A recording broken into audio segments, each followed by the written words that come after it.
यार आखिर क्यों ड्रैगन लूफी से अभी तक नहीं मिला। ड्रैगन लूफी का फादर है, ये रिवील हुए अप्रॉक्स 700 प्लस एपिसोड हो चुके हैं, बट अभी तक हमें लूफी और ड्रैगन एक साथ नहीं दिखे हैं। तो कुछ फैंस का मानना है कि ड्रैगन लूफी को अपने दुश्मनों से बचाने के लिए लूफी से अभी तक दूर है। तो यार मरीन फोर्ड आर्क के बाद सबको ये पता चल चुका है कि लूफी ड्रैगन का बेटा है एंड लूफी इतना स्ट्रॉन्ग है कि वो खुद की सुरक्षा कर सकता है। तो आई गेस कि ये रीजन किसी भी एंगल से सही नहीं लगता है कि आखिर क्यों ड्रैगन अपने बेटे लूफी से इतने दिनों तक दूर है एंड ड्रैगन अभी तक लूफी से मिला क्यों नहीं। तो चलो सबसे पहले बात करते हैं कि ड्रैगन का इस स्टोरी में आखिर रोल क्या है। ड्रैगन के बारे में अभी तक हमें सिर्फ दो इंपॉर्टेंट इन्फॉर्मेशन मिला है। सबसे पहला, ड्रैगन हम सबके फेवरेट लूफी का फादर है एंड दूसरा, ड्रैगन वर्ल्ड का मोस्ट वांटेड मैन है एंड बहुत फैंस का ये मानना है कि ड्रैगन रॉजर के लेवल का स्ट्रेंथ और पावर होल्ड करता है। तो यार तुम सब सोच रहे होगे कि क्या ये मजाक चल रहा है, मतलब कुछ भी। तो भाई एक मिनट रुको, तुम्हें शायद नहीं पता होगा बट हमारा फेवरेट लूफी के फादर ड्रैगन वर्ल्ड गवर्नमेंट के लिए सबसे बड़ा खतरा है। हाँ तुम सब सही सुन रहे हो, Big Mom, Blackbeard, Kaido, इन सबसे बड़ा खतरा। बट यार मुझे लगता है कि चलो हाँ ड्रैगन बहुत पावरफुल है, बट मेरे ख्याल से ड्रैगन को ये टाइटल उसके पावर की वजह से नहीं बल्कि पॉलिटिकल रीजन की वजह से मिला है एंड ये ड्रैगन को वन पीस सीरीज का most interesting and mysterious character बनाती है। मतलब यार तुम खुद ही सोचो कि ड्रैगन के पास ऐसा क्या है जो कि सैंग, बिग मॉम एंड बाकी एम्परर्स के पास नहीं है। तो इस टॉपिक पे हम थोड़ी देर में वापस आएंगे, बट उससे पहले थोड़ा बात कर लेते हैं ड्रैगन के फैमिली के बारे में। तो यार वन पीस सीरीज में ऐसे बहुत सारे इंटरेस्टिंग एंड मिस्टीरियस फैमिलीज हैं एंड लूफी की फैमिली भी इन्हीं मिस्टीरियस फैमिलीज में से एक है, जहां खुद लूफी एक वेल नोन पायरेट है एंड शायद नेक्स्ट पायरेट किंग भी। वहीं लूफी फादर मंकी डी गार जो मरीन के ग्रेटेस्ट हीरो हैं, जिसने पायरेट किंग गोल्डी रॉजर के साथ बराबरी का मुकाबला किया है एंड सबसे मिस्टीरियस लूफी का फादर मंकी डी ड्रैगन जो रिवोल्यूशनरी आर्मी के फाउंडर एंड लीडर हैं, जिसका सपना है वर्ल्ड गवर्नमेंट को गिराना एंड ये तीनों वर्ल्ड के तीन सबसे इंपॉर्टेंट एलिमेंट को रिप्रेजेंट करते हैं, marine, pirate and the revolutionaries. And ये तीनों सीरीज के one of the most strongest character हैं, बट तीनों के लिए फ्रीडम एंड जस्टिस का मीनिंग अलग अलग है एंड इन तीनों में जो सबसे मिस्टीरियस चीज है वो है इन तीनों के फेस के लेफ्ट साइड पे मार्क, जहां लूफी एंड गार्ब के फेस पे चोट का निशान है, वहीं ड्रैगन के फेस पे ये टैटू। तो यार कुछ दिन पहले मेरे सामने ये ड्रैगन से रिलेटेड कुछ थियरीज आई थी एंड आज हम ड्रैगन के बारे में बात कर रहे हैं, तो आई गेस इससे बेटर टाइम ये थियरी को डिस्कस करने का हो ही नहीं सकता है। जिसमें सबसे पहले थियरी के अकॉर्डिंग ड्रैगन पहले मरीन का मेंबर था एंड ड्रैगन ने ऐसा डेविल फ्रूट खाया है जो यूजर को वेदर या फिर विंड कंट्रोल करने की एबिलिटी देती है, क्योंकि जब भी हमने ड्रैगन को देखा है हर एक टाइम वेदर या फिर विंड जैसा ड्रैगन चाहता है वैसा ही रहता है। तो यार ये तो था फर्स्ट थियरी, जिसके बारे में शायद तुम सबको पता ही होगा, बट जो सेकंड थियरी है वह कुछ अलग ही है या फिर कहें थोड़ा अजीब सा है, जिसके अकॉर्डिंग ड्रैगन के पास शायद कोई डेविल फ्रूट की पावर है ही नहीं बल्कि रेवोल्यूशनरी आर्मी यूरेनस के पार्ट है। तो जिन्हें नहीं पता उन्हें मैं बता दूं, यूरेनस 3 एंशिएंट वेपन में से एक है। जैसा कि हमें पता है कि रॉजर ने एक एंशिएंट वेपन ढूंढ लिया था एंड रॉजर बिना कुछ किए यहाँ तक कि वेदर में चेंज होने के बावजूद भी सीके से बच निकला एंड हमें पता है कि फर्स्ट एंशिएंट वेपन प्लूटो एक शिप है, जिसे हम कह सकते हैं कि वो समुद्र के ऊपर है। सेकंड एंशिएंट वेपन समुद्र के अंदर सिराहोसी है, इसलिए हम ये अंदाजा लगा सकते हैं या फिर गेस कर सकते हैं कि थर्ड एंशिएंट वेपन आसमान में हो सकता है एंड इसलिए ये पॉसिबिलिटी है कि थर्ड एंशिएंट वेपन विंड और वेदर को कंट्रोल कर सकता है। तो अगर ड्रैगन के पास one of the 3 ancient weapon में से एक एंशिएंट वेपन है, तो ये हमें एक्सप्लेन करता है कि आखिर क्यों dragon Kaido, big mom and बाकी एम्परर्स ऑफ द सी के होने के बावजूद भी वर्ल्ड गवर्नमेंट के लिए सबसे बड़ा खतरा है एंड शायद इसीलिए वेदर हमेशा ड्रैगन के साथ रहता है एंड शायद ड्रैगन इस वेपन के हेल्प से वर्ल्ड के नॉवल और वर्ल्ड गवर्नमेंट को खत्म करना चाहता है। एंड यार जब मैं ये वीडियो बना रहा था, मेरे सामने जब ड्रैगन का फेस आ रहा था, मेरे मन में सिर्फ एक ही क्वेश्चन आ रहा था एंड शायद तुमने भी इसके बारे में सोचा होगा कि आखिर क्यों ड्रैगन ने अपने फेस पे ये टैटू बनवाया है। क्योंकि अगर तुमने ध्यान दिया होगा तो रॉजर के एग्जीक्यूशन के टाइम ड्रैगन के फेस पे ये टैटू नहीं था। तो आखिर क्यों ड्रैगन के फेस पे ये टैटू है? वही ड्रैगन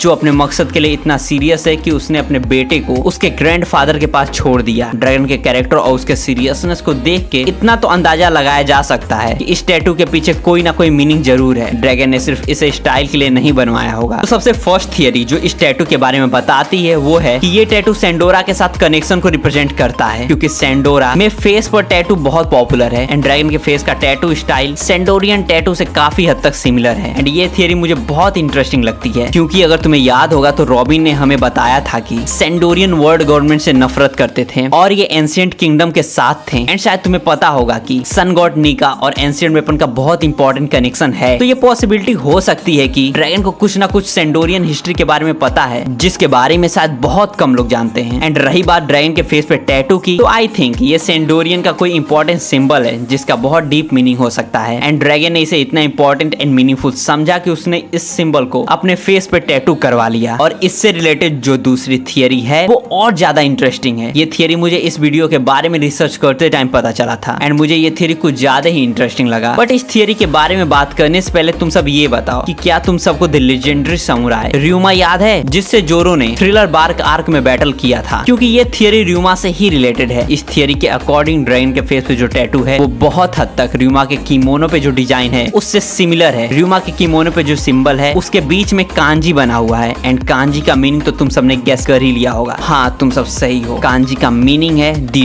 ड्रैगन। बट तुम सबको क्या लगता है, क्या ये कोई कोइंसिडेंस हो सकता है? बट मेरे ख्याल से इसके कोइंसिडेंट होने के बहुत कम चांसेस हैं, क्योंकि ओडा हिडन डिटेल और कनेक्शन देने के लिए ही जाने जाते हैं। बट ये तो तुम्हें पता ही होगा कि र्यूमा वानो का समुराई था एंड मुझे लगता है कि ड्रैगन का कुछ ना कुछ कनेक्शन वानो से तो है। इसके प्रूफ हमें सीरीज में मिले हैं एंड इसकी बहुत ज्यादा चांसेस है कि ड्रैगन कभी ना कभी वानो गया हो। एंड जिन्हें नहीं पता उन्हें मैं बता दूं कि वानो भी सेंडोरा जैसे एक और प्लेस है जिसका एंशिएंट किंगडम और पोनेग्लिफ के साथ इंपॉर्टेंट कनेक्शन है। तो ये हो सकता है कि ड्रैगन पोनेग्लिफ के बारे में जानने के लिए या फिर अपने साथ स्ट्रॉन्ग एलाई जोड़ने के लिए कभी ना कभी वानो ट्रेवल किया हो। एंड इसकी ज्यादा पॉसिबिलिटी है कि ये इंसिडेंट 18 साल पहले हुआ हो, जब उशिमारू, ये कैरेक्टर तो तुम्हें याद ही होगा, अरे यार वही जो अपने डॉग के साथ वानो में कब्र पे जो तलवार लगी रहती थी उसकी सेफ्टी करता था। एंड इस कैरेक्टर का अपीयरेंस देखने के बाद फैंस ये कह रहे हैं कि ये जोरो का फादर हो सकता है। हाँ, तुम सही सुन रहे हो, जोरो का फादर, जिसे काइडो ने मार दिया था। बट ये कैरेक्टर क्या सच में जोरो का फादर है? इस पर जल्दी डेडिकेटेड वीडियो आने वाला है, तो अगर तुम जोरो के सच्चे फैन हो और इस वीडियो को मिस नहीं करना चाहते तो चैनल को सब्सक्राइब कर लो। तो यार अब तक जितना हमने ड्रैगन के बारे में बात किया है उससे तुम्हें ये तो पता चल ही गया होगा कि ड्रैगन अपने गोल को लेके कितना ज्यादा सीरियस है। ड्रैगन ने बचपन में ही लूफी को गार्प के पास छोड़ दिया था ताकि ड्रैगन के गोल के बीच कोई इमोशन या फिर रिस्पॉन्सिबिलिटी ना आए, यहाँ तक कि उसके खुद के बेटे लूफी तक की भी नहीं। बट कुछ फैन थियरीज का ये भी कहना है कि ड्रैगन ने लूफी को गार्प के पास उसकी सेफ्टी के लिए छोड़ा था ताकि उसके दुश्मन ड्रैगन से बदला लेने के लिए लूफी पे हमला न कर दें। एंड सीरीज में जब भी ड्रैगन के सामने लूफी की बात हुई है, ड्रैगन ने हमेशा उसे इग्नोर करने की कोशिश की है, जिसे देखने के बाद बहुत फैंस का ये मानना है कि लूफी ड्रैगन का बेटा है ही नहीं। बट मेरे ख्याल से ऐसा नहीं है। ड्रैगन ने बहुत बार लूफी के लिए अपना इमोशन दिखाया है, लाइक जब ड्रैगन ने लूफी को स्मोकर से बचाया था। एंड मुझे लगता है कि ड्रैगन के लिए उसका गोल लूफी से भी ज्यादा जरूरी है एंड शायद इसीलिए ड्रैगन अभी तक लूफी से नहीं मिला। एंड इससे रिलेटेड एक और पॉसिबिलिटी है, जैसा कि तुम सबको याद ही होगा कि टाइम स्किप के समय रॉबिन रिवोल्यूशनरी आर्मीज एंड ड्रैगन के साथ थी, तो ये जाहिर सी बात है कि इन दोनों में लूफी एंड उसके क्रू के बारे में बात हुआ ही होगा। एंड मुझे लगता है कि ड्रैगन रॉबिन से बात करके ये समझ गया होगा कि लूफी को अच्छे फ्रेंड्स मिले हैं जो लूफी के लिए फैमिली से भी बढ़ के हैं। एंड आई थिंक अब ड्रैगन लूफी को लेके पहले से भी ज्यादा रिलैक्स होगा, क्योंकि लूफी के पास अब एक फैमिली है जो शायद ड्रैगन देने में फेल हो गया। बट यार एक और क्वेश्चन है जो बहुत इंपॉर्टेंट लगता है कि आखिर क्यों ड्रैगन वर्ल्ड गवर्नमेंट को गिराने के लिए इतना डेडिकेटेड है कि उसने अपने बेटे तक को छोड़ दिया। तो इसके पीछे कोई ना कोई खास रीजन तो जरूर होगा। तो हाँ, कुछ थियरीज हैं जो ड्रैगन के इस मिशन को एक्सप्लेन करती हैं, जिसके बारे में हम किसी और डेडिकेटेड वीडियो में बात करेंगे। तो अगर तुम उस वीडियो को मिस नहीं करना चाहते तो चैनल को सब्सक्राइब कर लो। बाकी अगर तुम्हें उस थियरी के बारे में जानना है जिसका कहना है कि क्रोकोडाइल लूफी की मदर है, तो तुम ऊपर वाली वीडियो चेक कर सकते हो। बाकी ऐसे ही वन पीस के इंटरेस्टिंग वीडियोस के लिए नीचे वाली प्लेलिस्ट चेक कर सकते हो। Till then enjoy your anime, मिलते हैं नेक्स्ट वीडियो में।